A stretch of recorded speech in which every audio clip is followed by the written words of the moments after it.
Well,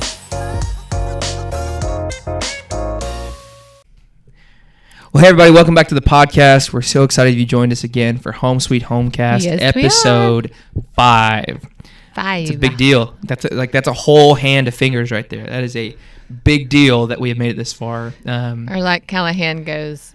Oh, yeah. That's my son loves to wave right now, and that's his thing. So he's I don't know if it's anxiety. I kind of think it's like when he's feeling anxious, he kind of goes like that? A little bit like that. Okay. Or, my wife's convinced it's like, milk, give me food. It could be different He's trying to talk. Yeah, right. Yeah. So, we're excited to jump in today. We've got a lot of really fun stuff, I would say, to talk about today. We do. Very, very fun stuff. We do. So today's episode is going to be about how to get your home ready to sell. And so that's kind of a big question we get asked a lot. And so we're going to talk about what that looks like on your end of things, getting things ready, cleaning wise, repair wise, things like that. And then we'll also get into a little bit of like design trends, just a little bit.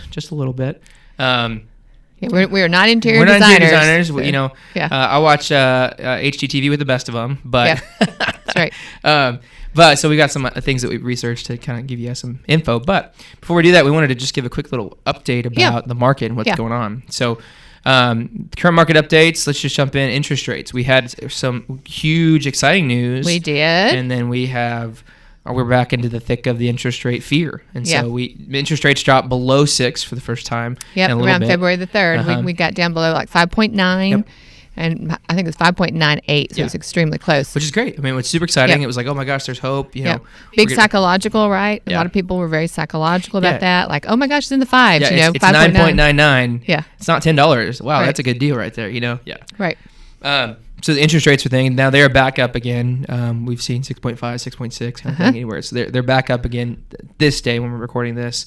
But certainly hope we get back to a little bit more balanced with that, and certainly hope it. And of course, like always, like we always say, there's a solution for that. Of course. So we talked before on our previous podcast about 2-1 buy downs and all kinds of really cool things that help you handle that interest rate until you can refinance. Yeah, exactly. So there's solutions. Don't be scared of the interest rate, y'all. That's right. Get the house you like. Interest rates will come and go, and you can always refinance if you need to. So it'll be good. We have upswings in mortgage apps. Yep. And then you talk a little bit about that? Sure. What that means to us and what you'll see in the market is that it's going to be a little bit more buyer demand. Sure. So that's what that signals for us, that the buyers are starting to go, okay, well, the interest rates are up, but you know what? This is the way it's going to be, and we want to go ahead and move anyway, and so that's a good sign for us. Yeah. One of my favorite economists with housing stuff, he talks about the Fed, because obviously everybody's like, what's the Fed doing? What's the Fed doing? What's the Fed doing? All about the Fed. Yeah, and so he talks about the Fed as like this, like almost this bully who's just consistently like, I'm going to touch it, I'm going to do it, I'm going to press the button, or whatever it is, right? And I think it's just a very funny analogy for, I think at some point if they continue down this path, and he kind of thinks this as well, people will just get tired of it. Yeah. And again, the truth is you can shop your interest rate. I mean, you can't shop your interest rate, but you can refinance your interest rate. You refinance. Absolutely, you can refinance. Which is a big deal. So just know, like, finding the house you want is always something that we can do, and it's always something to do. We always say you don't marry the interest rate. Yeah. You date the interest rate, you marry the house. Yep. So good stuff. And then we are seeing on our team, like, buyers are lots of buyers exploding. Calls. Yep. Everybody's saying, hey, I'm starting to see that maybe I could get a deal. Some of the properties are sitting a little bit longer on the market. So as a matter of fact, I pulled the numbers just this morning for DFW. So in DFW, in our MLS, the average days on market right now is around 55. Okay. So that is up quite a bit from what it was last year.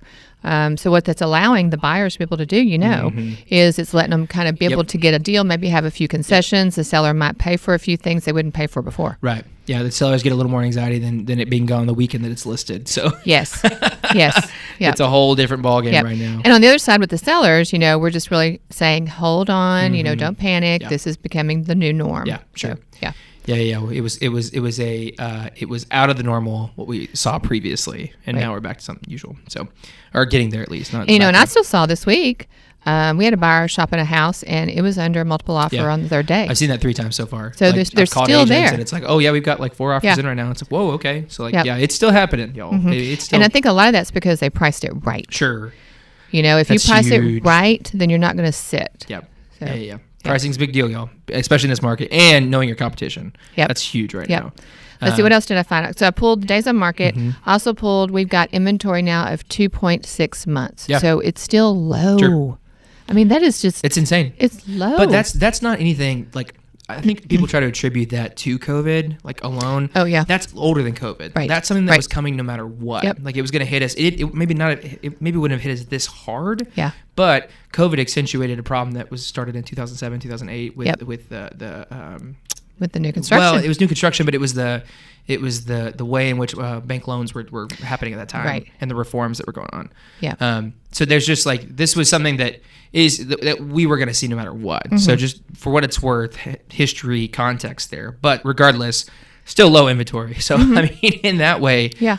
Even though sellers are giving up, things like they're paying for title policies, or they're paying for all these different things, right? There is still only 2.6 months worth of inventory, which means in that respect of things, now demand has decreased to meet closer to that. Now, obviously not exclusively, Right. But I just think there's not a lot of things out there. There's still not a lot to choose from, and so people are going to have to choose.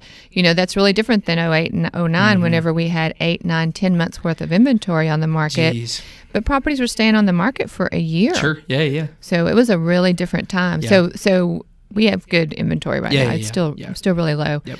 And the other thing is that that's just going to mean that there's room for other sellers to bring their properties on the market. Sure. Yeah. But that goes back to what we just said, which is like, the more you can pay attention to who's on the market when you get on the market, that's going to be a big part of this. Like, you have to know who's there, because that is who you're competing with now. Yeah. It's not just about, you listed a house on the market, bang, demand, floods or whatever.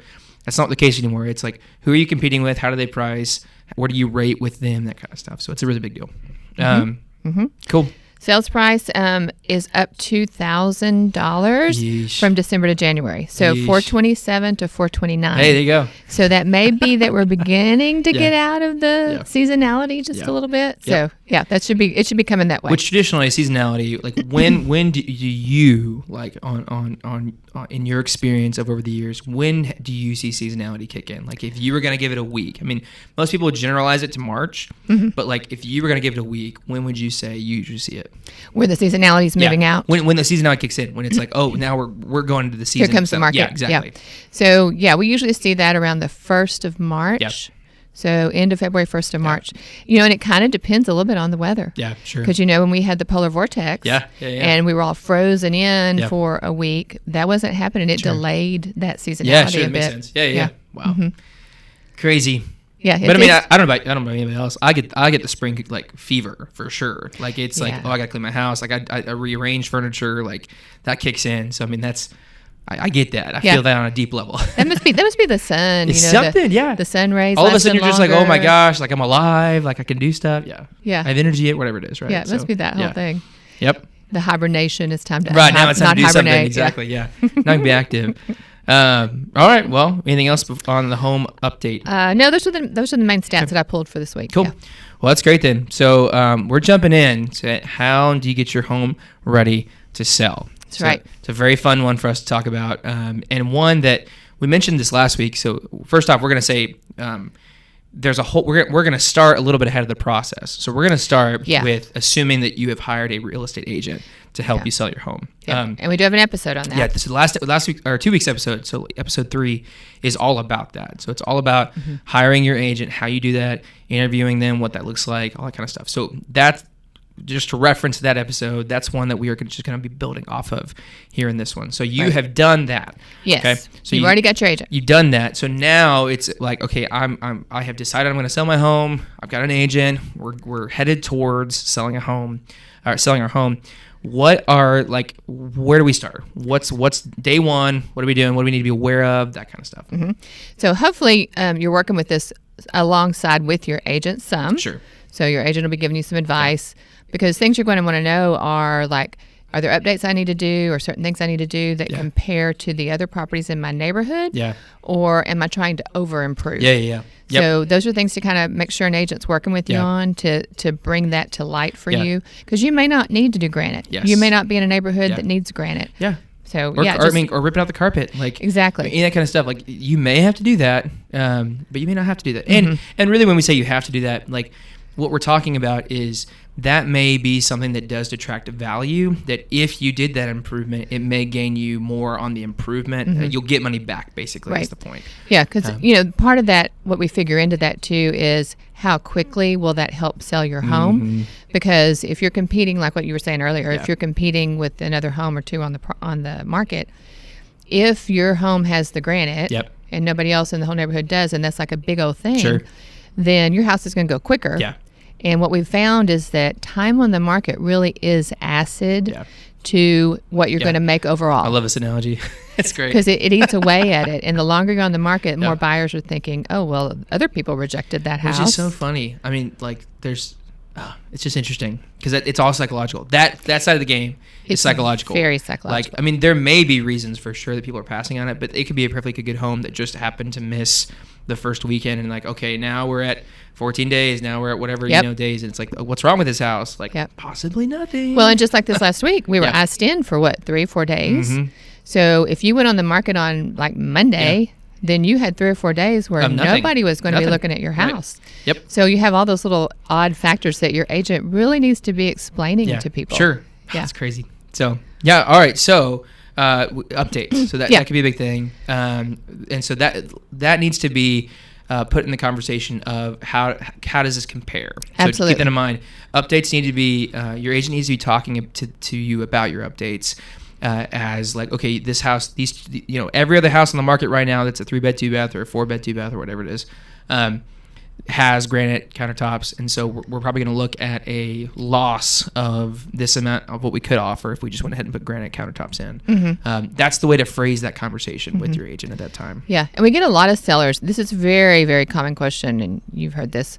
They say things like, well, I don't really want to replace the carpet because I don't know what the next person's going to want, and they'll just come in and rip it out anyway. Sure. So we hear things like that. I'm not going to paint this wall because they'll want their own color and all that.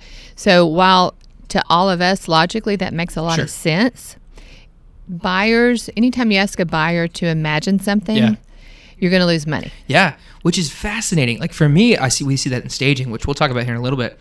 But staging it is really interesting to me because for me, what I would logically think is that when I walk into a home, seeing it as a vacant space where I can imagine my sofa here or my furniture, my pieces in there, that's not at all the case. It's they want to walk in and see, oh my gosh, this is a home. This is a living room. This is quaint, or this feels like this. It's just really interesting to me, that side of things, because that doesn't make sense to me in my head. But I feel that. I agree with that statement when I walk into a staged house. So, well, I think the buyer thinks in their mind, oh, well, I'll have to get this painted, and I have to find a contractor, and that's going to be thousands and thousands and thousands of dollars. So they walk through those steps in their head. Anytime you make a buyer start doing that, then they're going to offer you less. It's just fascinating. So I mean, and that's we're excited. I'm excited to talk about interior design a little bit today because I think that'll be really interesting for people to hear about those trends coming on. But it's always interesting. It's fascinating, and how it's things like are in and out.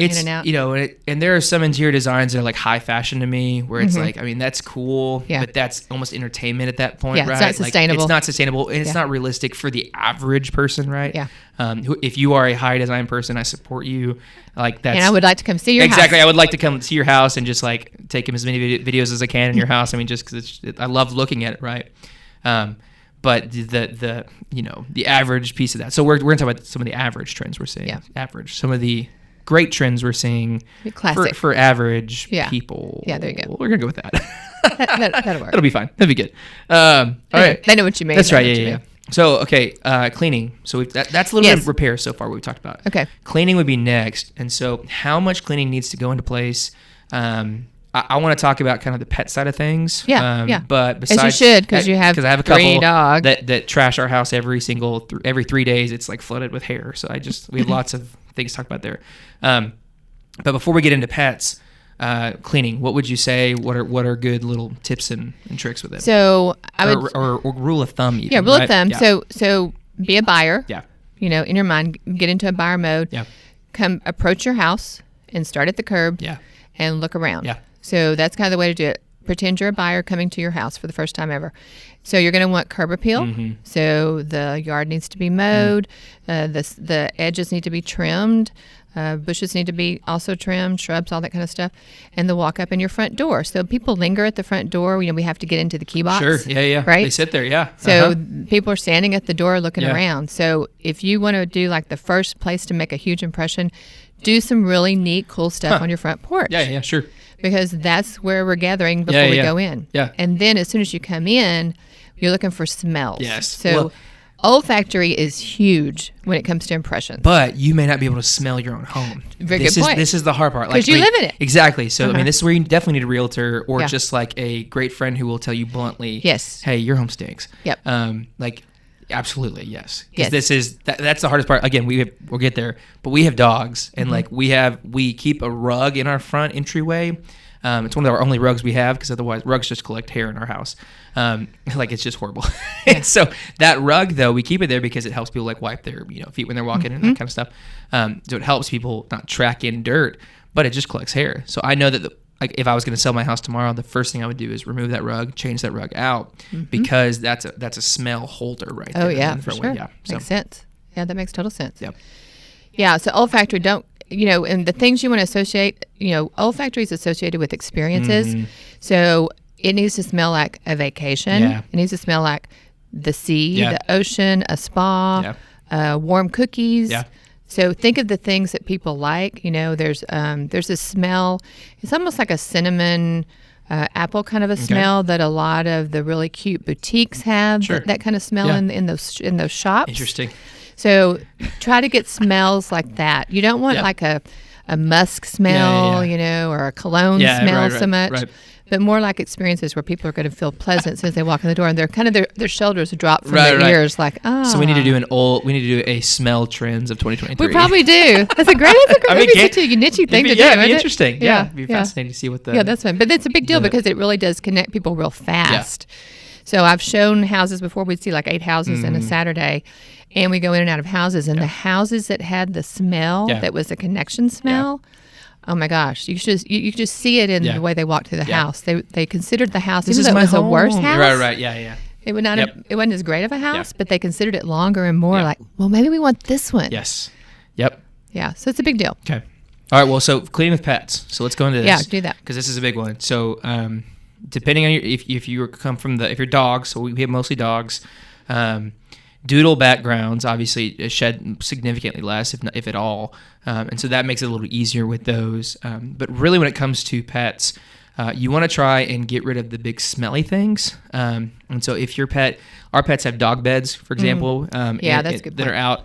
They just hold smells, y'all. Like that's what they do. They're the worst. No matter like how many times I wash them, they are just gonna hold those smells. And so you want to try, and if not, go ahead and get your dog a new dog bed.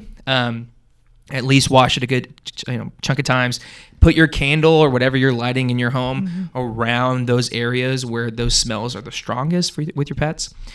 Same thing goes for like cat towers, cat litter boxes.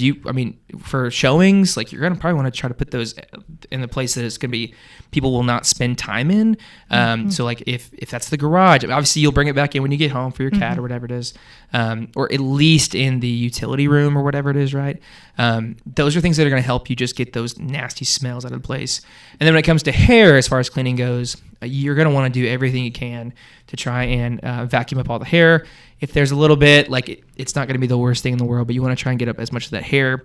This will be especially important for carpets because that's, again, just things that are going to hold those smells. Carpets, you're going to want to try to do rugs, seeing that kind of stuff. Curtains can even be that way around the areas where they're walking by it. Our dogs are the dirtiest dang dogs, and they just like parts of the drywall that they walk near, like they just after a time, I'll look at that and I was like, that's got a little dirt on it. What the heck? And so I just make sure you're wiping down your drywall and getting that stuff off there. So those are the things to be looking out for as far as that stuff goes. And change your air conditioner vents. Yeah, that's great your too. filters. Yep. Because pet hair gets in there and probably some smell. Yeah. My aunt Lisa, like she always would do when she would wash clothes.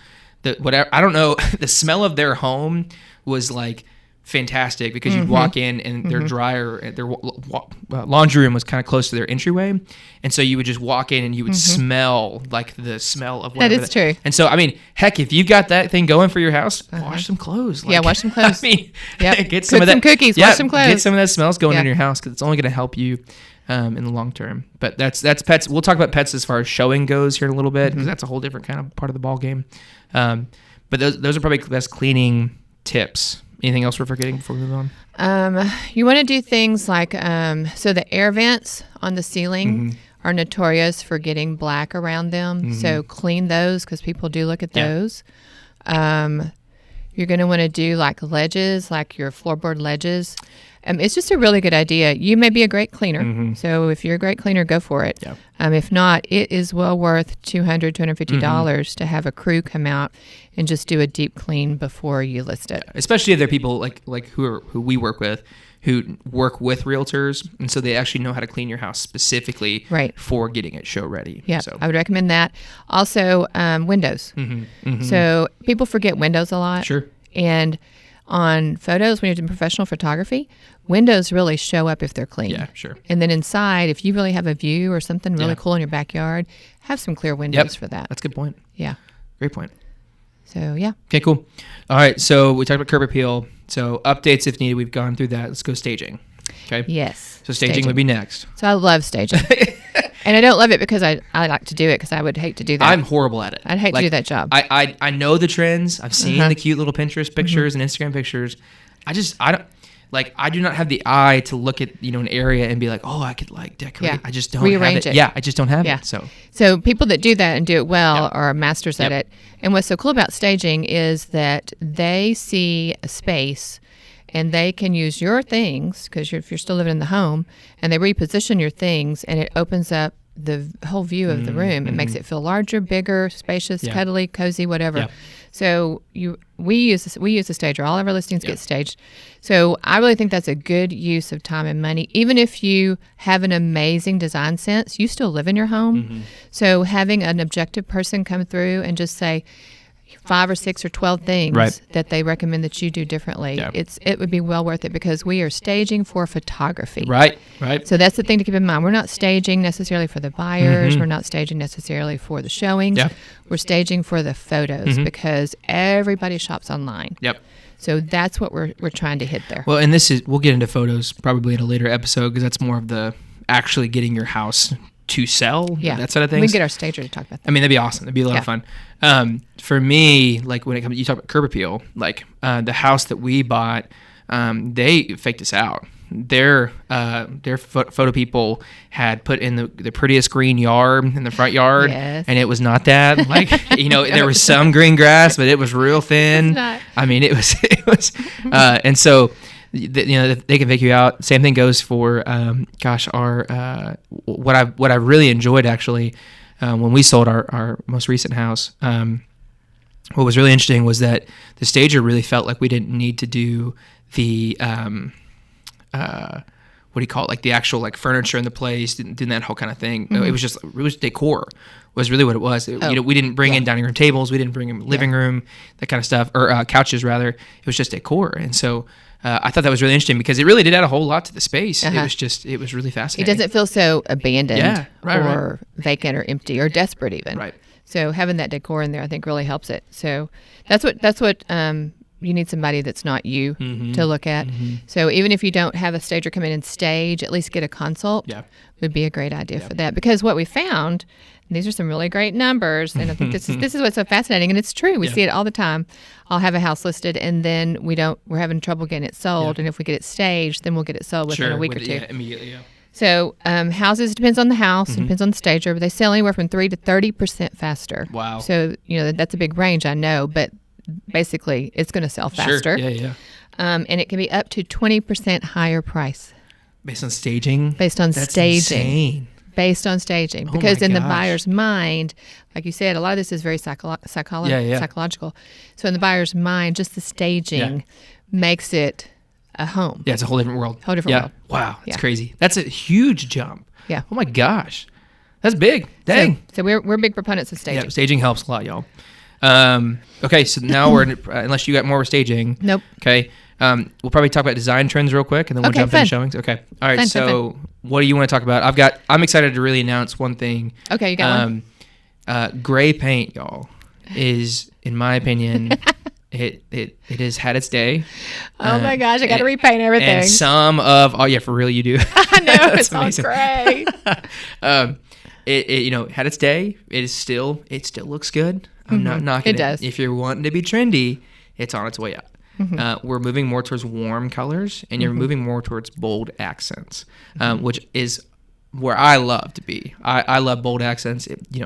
I don't recommend doing this, but my office at home is like almost I've been at every wall, like a dark green, like the hunter's green kind of thing. It's not trendy. It's not a design forward, thinking thing to do. I love that color, and so I just went all in. I will have to repaint it when I sell my house. Yeah, it's dark. I will have to repaint it. I recognize that, but oh my gosh, y'all! Like, I'm excited for the bold. I love bold. Accent walls. What do you call them? Design features like board and batten. Any of those kind of cool design elements on accent walls are in. So it's exciting stuff. It's real fascinating to me because you see the pendulum swing with design. So it's so interesting. So now what's coming in are the natural stone designs. Yeah. So, we've gone through this phase where we had this really calm, all white, spa, everything's just real, whoo. Yeah. So that's what's been so in and so comforting and calm that way. Well, now it's this natural stone that has these grains running through them, the veins, the veins and all that. It's huge. I love it. And so it's real dramatic. It's almost slightly mid-century modern. Like, yes. It has those design forward kind of accents to it. Yeah. And it's in pieces, so it's not like your whole kitchen, right? Right. Because that would be like psychedelic. Yep. But there's pieces of that for accent, for the bold. It's fun. Yeah. It's really fun. Glossy cabinets. So glossy cabinets are back in, and gold. Yeah. Gold. Well, mixed metal too. We paid so much money to get rid of all of the gold and the brass fixtures and the hardware. Yeah, some of those fixtures still need to go. Some of those do. We have a couple of those at our house that we haven't replaced just yet with the gold and the bulb with the real the orb or whatever. Builder's grade. Yeah, exactly. Golly, it's the gold is in. Yeah, gold is in, which is exciting. Which is warm. Again, like you're talking about the warm. It's warm. Yeah. Now, a little offset of that is blues. Blues are real in right now. Yeah. So, or they're coming. Yeah. Yep. It's fun. I do have some blue to go with my gray. That's good. Yeah. And I'll bring in some gold. I think we have dark gray. We have whatever that, I can't even remember what that color. It's that beige. That, like beigey taupe. That like all builders use to do their stuff, or used to use at least. So we have that dark gray, and then we've got, there's no shame about it for me. I love dark green, y'all. It's just my favorite. Oh my gosh. You're a green guy. When I walked into a room with like a dark green accent wall or anything, I'm like, I relax. It's crazy. So it's my favorite thing. Well, green cabinets in the kitchen. So that is a thing. What's fascinating is for me, that's too much. Is it too much? I don't know why. Too much green? Yeah, if you've done that, I support you. Like, I'm not. We just sold a house that had beautiful green cabinets. That's awesome. Like, it's just interesting. The other thing I was going to mention, as a design hack, if you will, if you have just your standard builder grade cabinets in your kitchen, we had a seller who really did a great job, almost like whitewashed them, and it gave them a beachy coastal kind of feel. Sure. And I was really impressed with how many people commented on that, because she didn't do new cabinets. She didn't do even a new stain. It was just this whitewash thing that was very, very pretty. Yeah. So anyways. And I think that's something that either a realtor or a stager could help you with, right? They could say, only for $100 worth of paint, you can do this, and this will bring it up to such a design place. So, we're not saying, I think, that you need to redecorate to sell today. But if you're aware of some of the design trends, you might be able to bring in just a little bit of that into your house to make it pop. And that looks good in photography as well as it could sell it faster. Yeah, of course. All right, cool. So showing prep then. Let's jump in. Okay. What's coming your way? So this is actually really fascinating. First off, showings tend to trend as some of the most frustrating parts of the process for sellers. Yes. That's the rise of iBuyer, right? Is wow, I don't have to have people come through my house. Now, you sacrifice equity when you do that. You sacrifice price. Because you're selling to an investor. Exactly. Yeah. So you're sacrificing that. And so there are things you miss out on that. But I think that's really interesting because this is a big pressure point for people. It is. Letting people into their home, having the disruption of their day where they have to get their stuff out. So I'm going to talk about pets real quick, just on that. If you can, try to get your pets out of the house. Now, that doesn't have to be go put them in daycare. That's preferred. Or daycare, whatever it's called, a pet care. Doggy daycare. There is that thing, yeah. So if you can get them out of the house, do that. It just helps the people feel more comfortable in your home rather than the dog barking at them. Even if they're in the garage, like, it's still going to bark. But if you can't, try to get them in places where, again, that same concept of the smells, like in the utility room or in the garage, if weather is permitting, obviously to be safe, you still want to be safe with your dog or cat, of course. But get them in places where people aren't going to hang out, and so they're out of the way. But what else? So yeah, that's good. That's good advice. Also, things like if you leave your pets outside in the backyard for showings, we've got to make sure that we let the buyers know. So even though you know that your pets are gentle and kind and never would hurt a flea, people are scared of animals. Of course, yeah. And so, the more that you, like you said, can get them out for the showings, then that's going to be better for them. Cats also, people are a little more tolerant of cats because they kind of just hide a lot of the time. But I had a sale break because the buyer came to the inspection and the cat was up on the kitchen counter.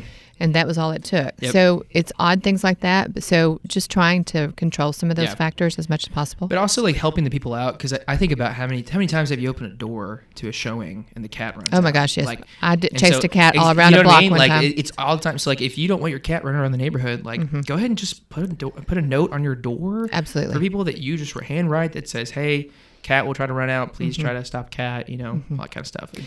Help people. Still respect your home, even because they don't know anything about you. They don't know anything about your home because it's another agent, it's another person. So absolutely, because what as realtors, you can tell us those things, and we can do our best within our showing service or communicating that to the agent directly. Yeah, there's a cat. Make sure you close all the doors.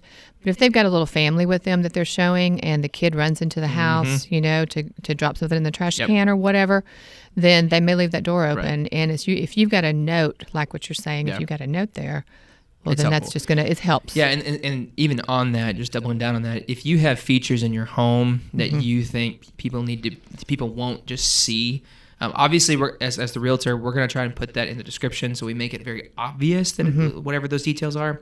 But we had a home that I was doing an open house for that had, just a ton of updates, window updates. What do you call it?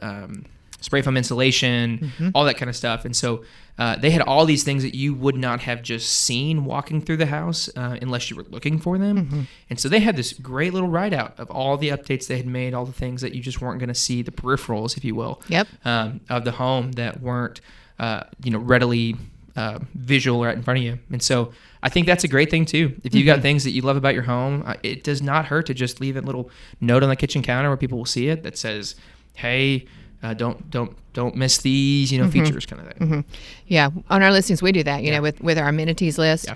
We always upload an amenities list, but not every agent who's showing the house will print that out or even show it to the buyer. Yeah. So we work to do that, but we can't control those things. And I think that's probably the thing when you're saying that it can be frustrating for sellers is the lack of control with people coming into your home. Yeah. So we can control a lot of those factors. There's a lot of that we can reduce any kind of problem with.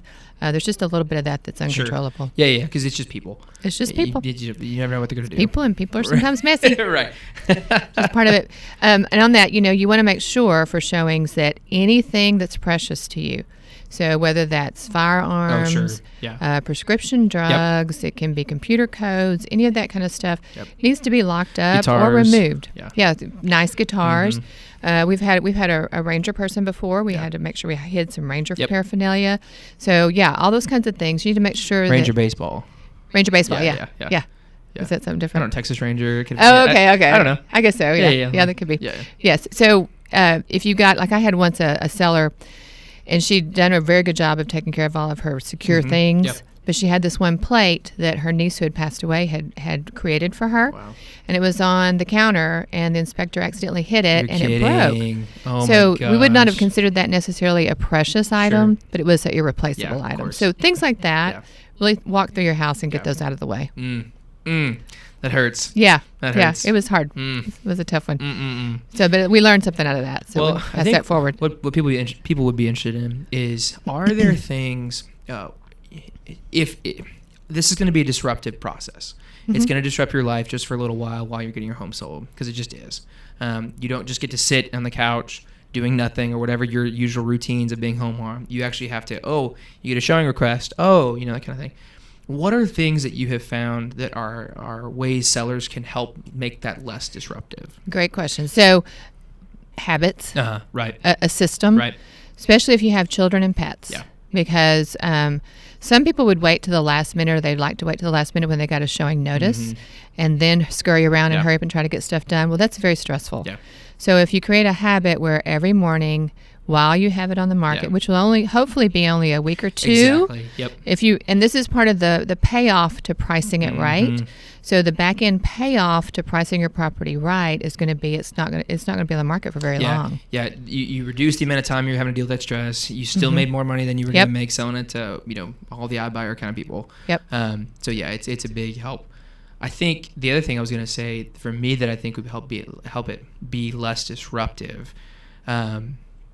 Oh man, I lost my train of thought. What else you got real quick while I catch that back? So part of that process of getting your system would be, first thing in the morning, you're going to have your list.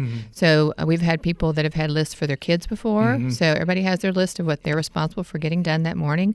And so it's done. Yeah. And then you have your system of, okay, when we get a showing notice, we're going to have an hour notice or 2 hours notice before they show up.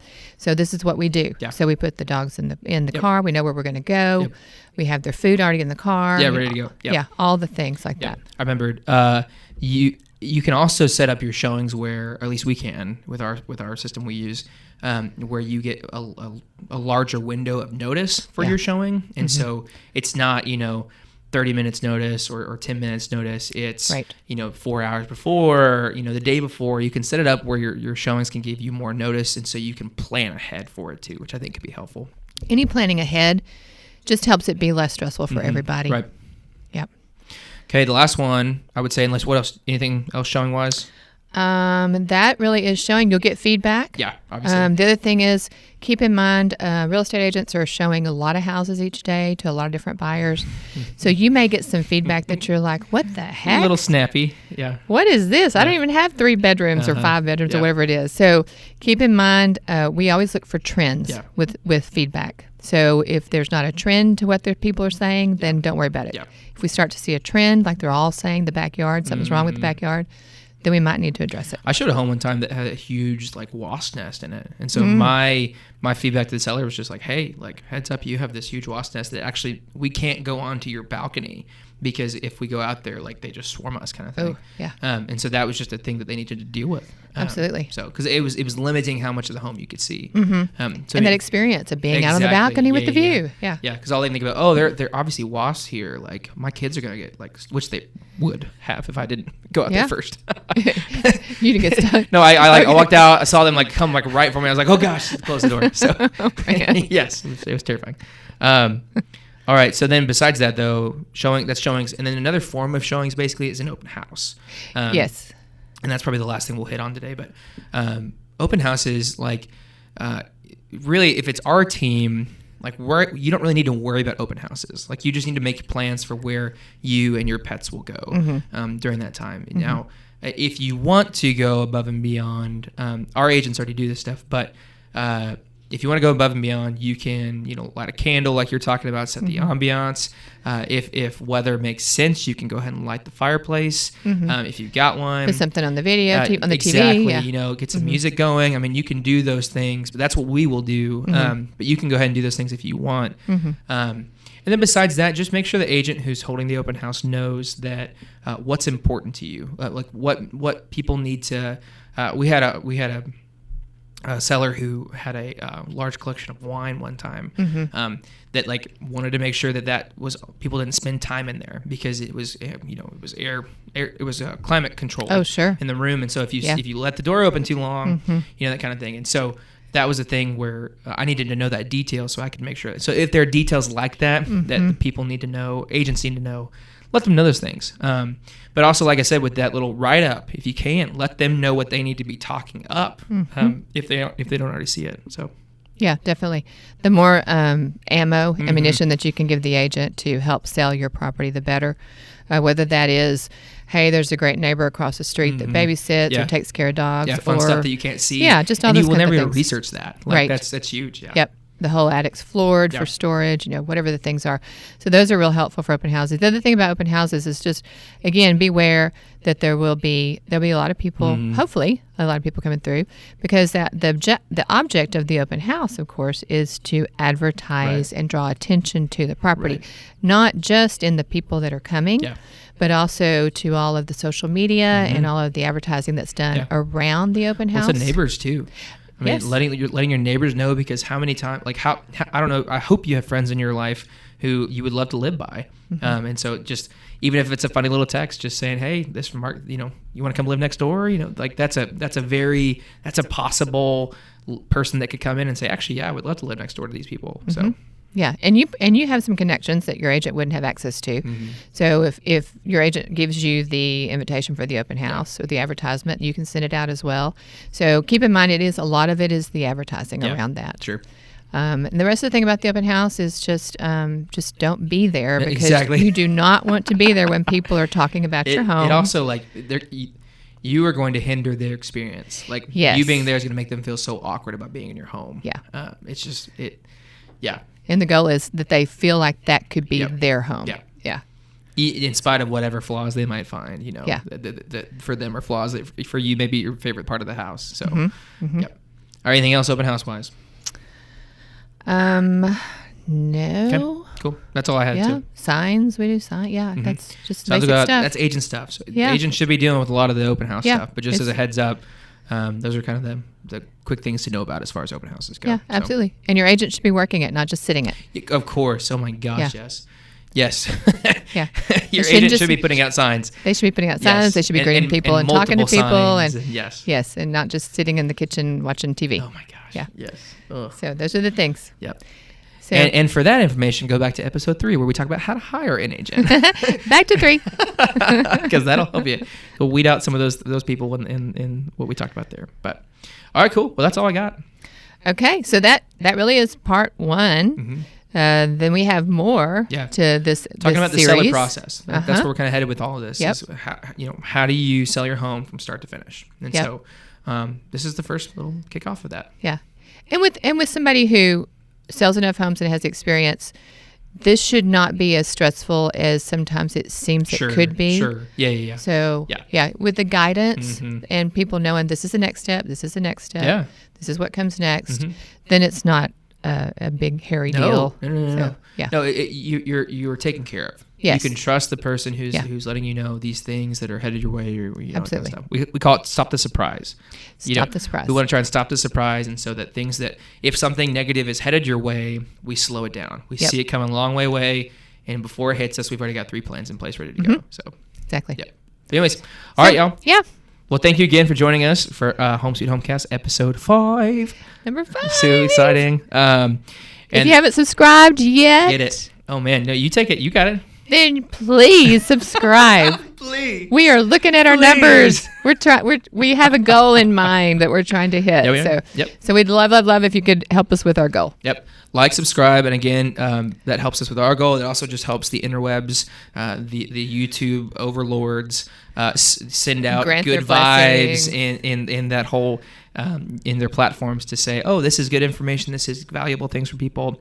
Let's send it to more people. So Absolutely. It helps those things. Well, and with that in mind, if there's things that you'd like us to expound on, that we brought up, maybe that we're so used to talking about that we don't talk enough in detail about, let us know. Yeah, just let us know in the comments. Anywhere you see this, let us know in the comments because we would be glad to answer any of your questions. Yeah, always. Yeah. And that'd be fun. Yeah, because real estate's fun for us. We'd be glad to engage with you, especially just to connect over this kind of stuff because it is fun. You're exactly right. That's right. Cool. All right. Well, thank you all again for joining us, and we'll see you next week. See you next week. Bye.